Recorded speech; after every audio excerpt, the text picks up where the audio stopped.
Hello friends, myself doctor Aman Soni. I hope कि आप सब लोग अच्छे होंगे। तो फ्रेंड्स, आज हम एक कॉमन प्रॉब्लम के बारे में बात करेंगे जिसे काफ़ी लोग फेस कर रहे हैं, जो कि है सामने वाले दांतों के बीच में गैप होना।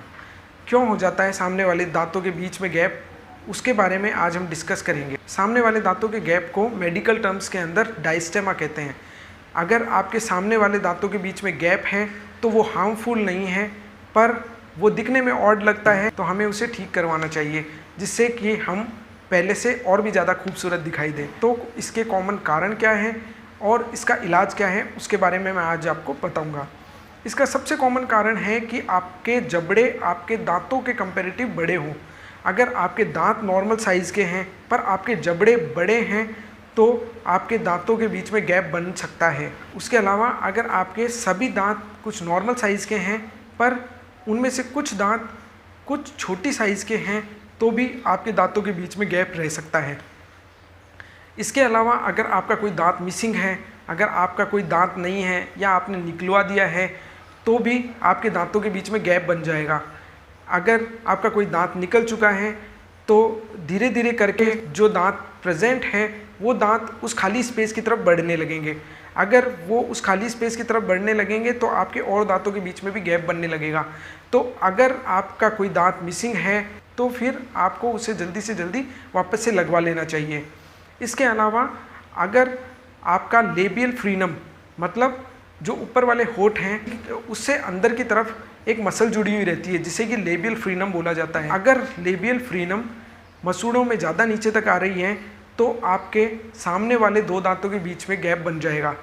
वो गैप आपको ठीक करवाने के लिए उस लेबियल फ्रीनम को सर्जिकली ठीक करवाना पड़ेगा। जब एक बार वो फ्रीनम सर्जिकली ठीक पोजीशन पे आ जाएगा तो फिर उसके बाद में आपके जो दांतों के बीच में गैप बन चुका है उन दांतों के गैप को वापस से क्लोज करने के लिए उन पे ब्रेसेस लगा दिए जाएंगे जिससे कि धीरे धीरे करके वो गैप हमेशा के लिए भर जाएगा।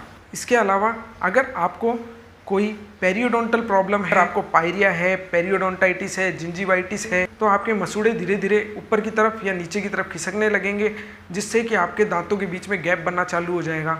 अगर ऐसा हो रहा है, अगर आपके मसूड़े इन्फेक्टेड हो रहे हैं, उनमें संक्रमण हो रहा है, तो जल्द से जल्द आपको स्केलिंग करवा लेनी चाहिए, उन मसूड़ों की सफाई करवा लेनी चाहिए।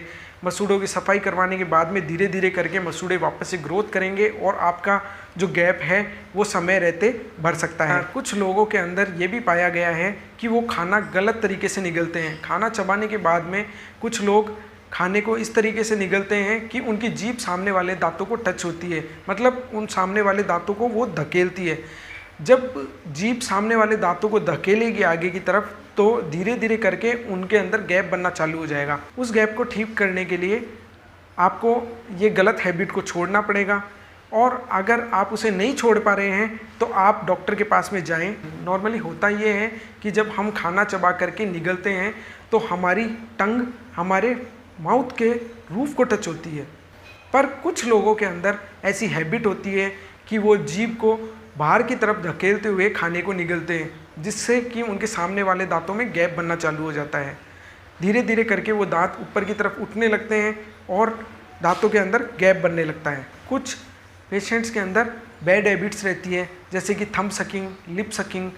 कुछ लोगों के अंदर हैबिट होती है कि वो अंगूठा चूसते हैं या होठों को सक करते हैं तो भी आपके दांत आगे की तरफ बढ़ने लग जाते हैं और दांतों के अंदर गैप बनना चालू हो जाता है। इसके कुछ कॉमन ट्रीटमेंट्स हैं जो कि मैं आपको बताता हूँ।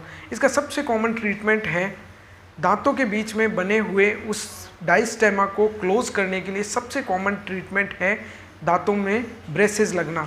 मतलब कि आपके दांतों पे ब्रैकेट्स लगाए जाएंगे और उनको वायर्स के सपोर्ट से और धीरे धीरे करके पोजीशन में लाया जाएगा। अगर आप एक बार ब्रेसेस लगवा लेते हैं तो धीरे धीरे करके आपके दांतों के बीच में जो गैप बना है वो धीरे धीरे करके ठीक होने लगेगा और आपके दांत हमेशा के लिए ठीक पोजीशन पे आ जाएंगे।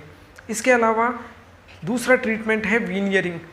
एक होती है डायरेक्ट कंपोजिट वीनियरिंग और एक होती है सिरेमिक वीनियरिंग। तो कंपोजिट वीनियरिंग के अंदर क्लिनिकली आपके जो दांतों के बीच में जो गैप बना हुआ है उनके ऊपर डायरेक्ट कंपोजिट अप्लाई करके, डायरेक्ट कंपोजिट रेजिन लगा करके और उस गैप को हमेशा के लिए भर दिया जाता है जिससे कि वो खूबसूरत दिखाई देने लगते हैं।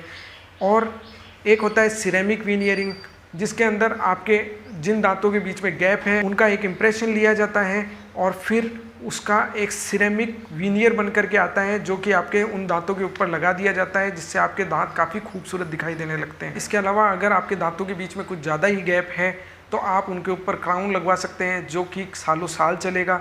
आपके दांतों के जैसा ही एक क्राउन आपके उन दांतों के ऊपर लग जाए जिनकी साइज़ और शेप कुछ अलग दिखाई देती है, तो उनके ऊपर क्राउन लगा दिया जाएगा जो कि सालों साल तक आपके उन दांतों को अच्छा दिखाई देने में काफ़ी ज़्यादा मदद करेगा। अगर आपका कोई परमानेंट टूथ मिसिंग है तो आप उसे जल्द से जल्द लगवा लीजिए, चाहे आप ब्रिज लगवा लीजिए या फिर आप वहाँ पर इम्प्लांट करवा लीजिए, क्योंकि अगर एक बार कोई दांत मिसिंग हो जाता है तो जो मौजूद दांत है, जो अच्छे दांत हैं, वो उस खाली स्पेस की तरफ बढ़ने लगते हैं और धीरे धीरे करके बाकी सब दांतों में भी गैप बनने लग जाता है और साथ में उन दांतों की मजबूती पे भी काफ़ी ज़्यादा असर पड़ता है।